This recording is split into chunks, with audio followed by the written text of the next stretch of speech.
अस्सलाम वालेकुम dear friends. उम्मीद करता हूँ आप सब खैरियत से होंगे। आज हम जिस टॉपिक को डिस्कस करेंगे वो है नक्शा बास्केल। नक्शा बास्केल फ़ौजदारी केस के अंदर इंतहाई अहमियत का हामिल है। नक्शा बास्केल और नक्शा बिला स्केल दोनों में फ़र्क ये है कि नक्शा बास्केल कत्ल के केस के अंदर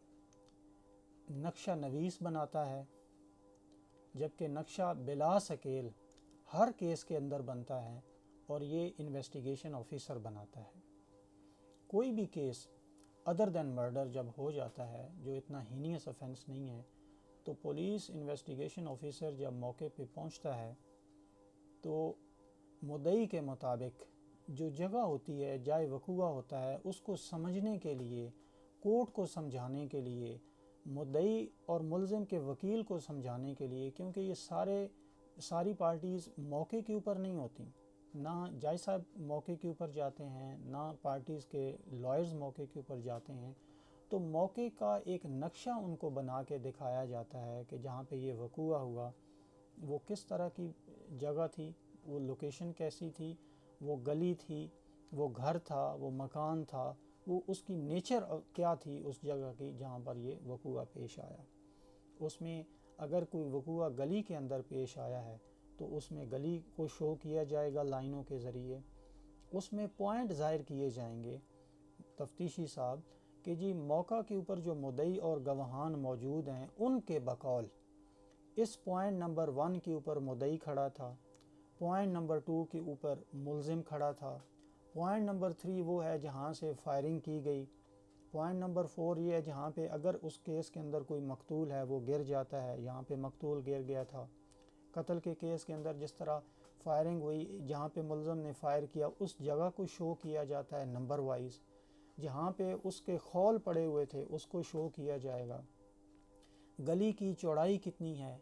ये गली जो है ये रास्ता किस तरफ से आ रहा है और किस तरफ जा रहा है, जाए वकूआ के आसपास किस किस के घर हैं, और ये जो जाए वकूआ है यहाँ पे जो गवाहान शो किए जा रहे हैं क्या उनमें से भी किसी का घर है, क्या मुलजिम का घर भी उसी लोकेलिटी में मौजूद है, क्या मुद्दई का घर भी उसी लोकेलिटी में मौजूद है।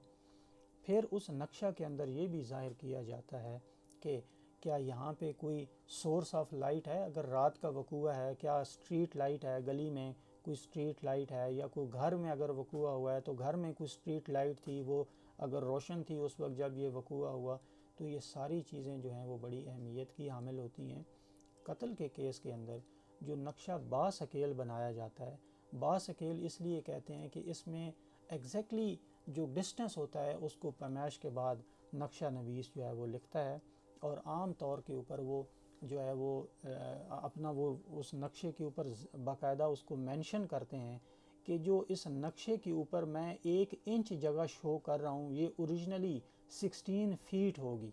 ये आम तौर पे एक जो स्केल का तरीक़ाकार है कि उस कागज़ के एक पेज के ऊपर जो नक्शा बना होता है उसका 1 इंच जो है वो ओरिजिनली वकूआ के ऊपर 16 फीट को ज़ाहिर करता है। तो यहाँ से अंदाज़ा फिर लगाया जाता है। फिर जो नक्शा बास्केल होता है मर्डर केसेस के अंदर उसमें फ़ासला बड़ी अहमियत का हामिल होता है, क्योंकि जब फायरिंग होती है कत्ल के केस के अंदर तो डिस्टेंस के हिसाब से जो फायर लगता है उसके जो असरात होते हैं, जो इम्प्रेशंस होते हैं, जो कॉन्सिक्वेंसेस होते हैं वो मुख्तलिफ होते जाते हैं। जितनी करीब से फायर होगा उसका और वहाँ पे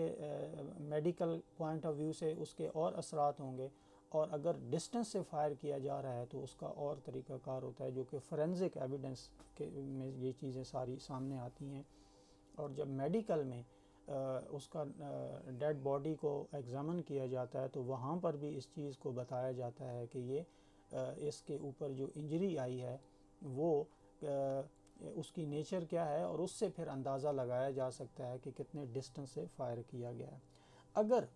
फॉर एग्ज़ाम्पल एक गवाह या मुद्दई ये कह रहा है कि एक मुलजिम ने दूसरे मकतूल को जो फायर किया वो तकरीबन 2 फीट के फासले से फायर किया,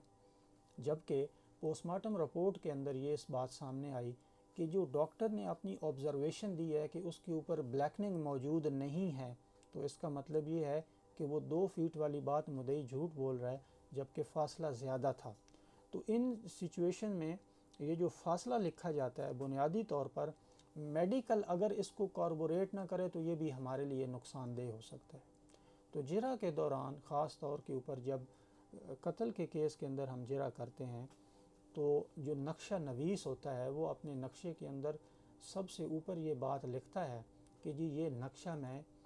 गवाहान के हिदायत के मुताबिक उनकी निशानदेही के मुताबिक तैयार कर रहा हूँ और तफ्तीशी अफसर की हिदायत के मुताबिक और गवाहान और मुद्दई की निशानदेही के ऊपर तैयार कर रहा हूँ। इसी तरह वो अपने फैक्ट्स नीचे पॉइंट्स देता है कि पॉइंट नंबर 1 के ऊपर ये मौजूद था, पॉइंट नंबर 2 के ऊपर मुद्दई था, 3 के ऊपर मकतूल था, मैंने खौल चलीदा कहाँ से उठाए हैं, मैंने रुई खून आलूद जो है वो किस पॉइंट से उठाई, वो सारे उसके ऊपर ज़ाहिर करता है। तो जब भी नक्शा नवीस को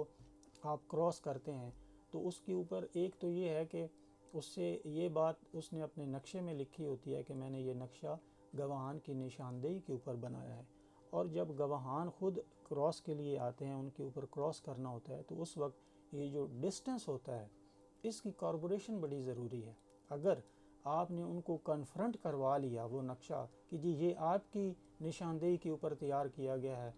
और ये डिस्टेंस भी आपने ही बताया था और मेडिकल उसको कॉर्पोरेट नहीं कर रही, तो ये मुद्दई के केस को बात मशकूक कर देती है और मिटिगेटिंग सर्कमस्टांसेस की तरफ केस जाके ये रिडक्शन और ऑफ सेंटेंस की तरफ चला जाता है जिसमें सज़ा कम होने के चांसेस होते हैं। इसलिए नक्शे को जो डिस्टेंस है उसको इंतहाई तवज्जो से देखने की ज़रूरत होती है और मेडिकल के जो नेचर ऑफ इंजरीज़ हैं वो इस डिस्टेंस के साथ कॉर्पोरेट करें ताकि और अगर आपने इन दो चीज़ों को आपस में मिला के समझ लिया तो इंशाल्लाह आपका केस मजबूत होगा और आपको अपने केस को बेहतर तरीके से फ़ाइट कर सकते हैं। उम्मीद करता हूँ कि आज के इस टॉपिक से आपको कुछ नई चीज़ें पता चली होंगी। इंशाल्लाह नई वीडियो में आपसे जल्द मुलाकात होगी। तब तक के लिए इजाज़त दीजिए। अल्लाह हाफ़िज़।